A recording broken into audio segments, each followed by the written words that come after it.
Hello everybody and welcome to FAQ time. Well, I say FAQ, there's not many questions that you guys are asking that I'm having to answer numerous times, but there is a couple, and they are to do with Medieval 2 and how do I set one turn to be 6 months or one turn to be 1 year rather than one turn is 2 years, and secondly, how do I get number of years underneath the egg timer rather than number of turns. So I've had to answer that question I think 4 or 5 times, which isn't a great deal, it's not a massive amount of times, but something that I have to keep repeating myself over and over again and asking people, oh, please see video number 52, I've answered it there. It sounds a little bit snotty and stuff, so I will show you how to do it yourself, and then you can also change it to whatever else you want to do and make it even more edits as well, because we change it via the config file, which if I've got Windows 7, so this is I think I've got 32-bit version as well. It might be in a different location if you've got 64-bit version, but never mind.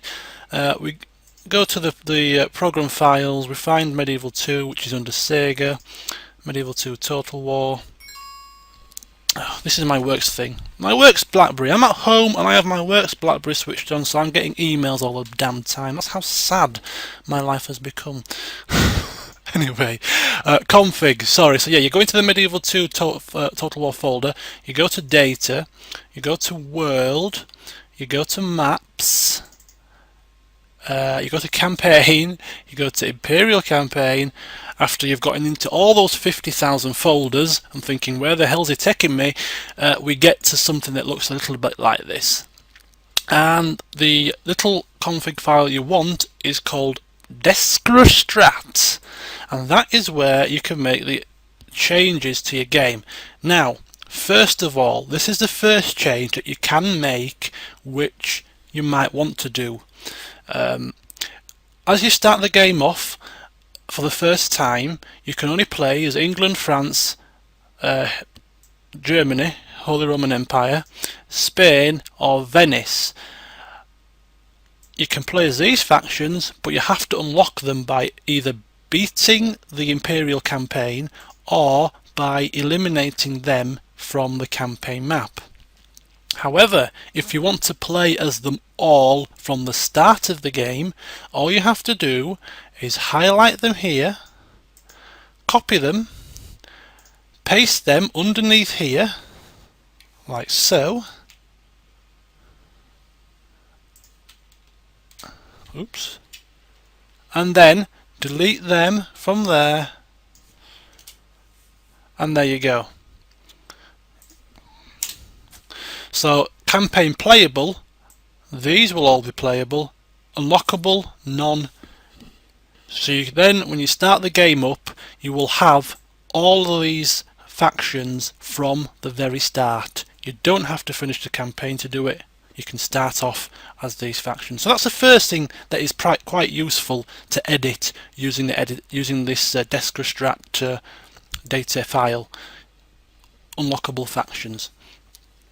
You can also, I think, I'm not 100% sure on this, so some people might be able to post on the comments page of this FAQ to confirm if it's right or not, but if you copy the non-playable factions into playable, you can also play as these factions as well. I think you could do it in Rome. I don't know if it works on this, so as I say, if somebody can confirm that or deny that, let me know in the comments page. If you copy them up into playable, you might be able to play as these as well. So that's that. So the next question, the first question was, how do I set one turn to be 1 year or one turn to be 6 months? We've got a little thing here called time scale. Now the original time scale when you first start the game will be like that, it will be on 2. So when you play the game, you press end turn, the game forwards itself 2 years. One turn is 2 years.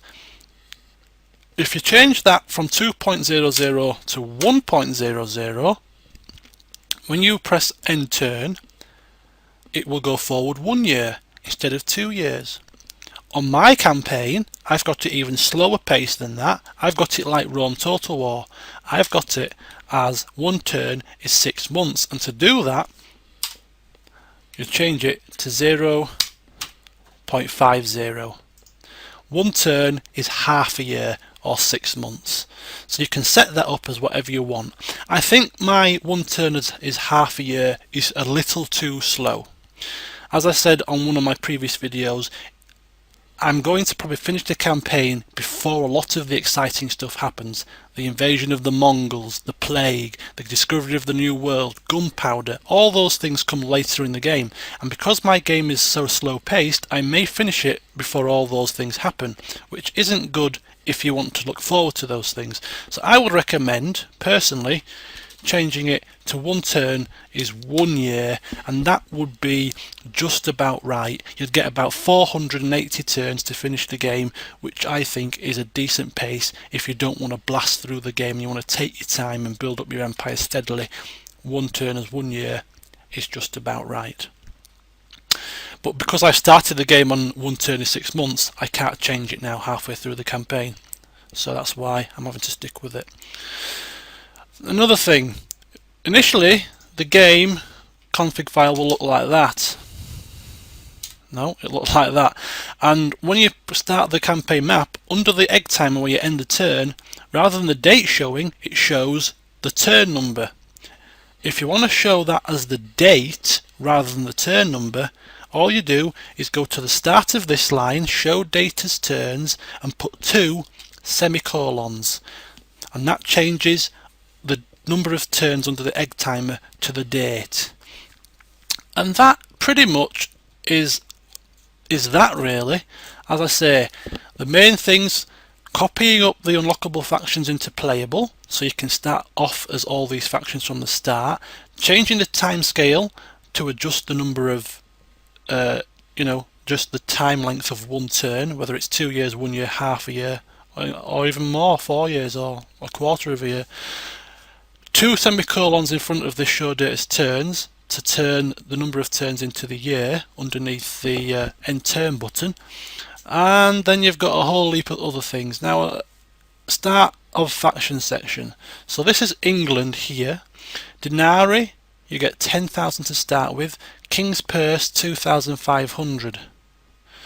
So you could change your starting cash. If I want to start a new campaign with England and I want them to start with 20,000 florins to start with, I can change that to 20,000.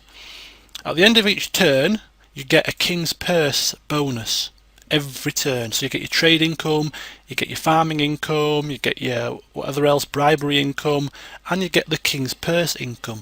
So if at the end of each turn, if you want to give yourself a little bit of an extra boost, if you're finding financial situation a little bit difficult, you can maybe switch the King's Purse to 4,000, so that at the end of each turn the King's Purse will be 4,000 rather than 2,500, so you get a bit of a cash injection that way. So you can change your starting cash and the King's Purse. And that's the same for all the other factions as well. France, you can start with you can do the same thing again. And that's about as much as I know about this little editing file. I haven't touched anything else, so I don't know about changing resources and things like that. I've only used it for these things that I've outlined in this video. So hopefully, if you've asked the question as how do I do any of that stuff, this video will be useful. This video might be useful if you've never come across this before, but if you've been playing the game as long as I have, you probably have. Now to save it, the final thing is to save it. Now if you click on the cross and click on save, and I'm not going to do it because I've edited it and I don't want to do it like this, but when you click on save initially, the file will be a readme file only, and when you click on save it says cannot save because the file is readme only. So to change that, all you do is you highlight it, right click, go to properties and de-click on read only. It will be clicked like that when you first start off. Just take it off, and then when you try to save it, it will then save. If you try to save it when it's ticked like that, it won't let you because it's a read only file, which means you can't edit it. So somebody had that problem as well. They said they had that problem, so that's how to solve that problem. Take off read only under the general stat of the properties of the file, and that gets rid of that problem for you. So I can't think of anything else. So yeah, that is the main questions that I've been asked with regard to Medieval 2. Hope this has been a little bit useful for you if you want to sort of doctor your own campaign a little bit. Stay tuned for further videos. I'll see you soon.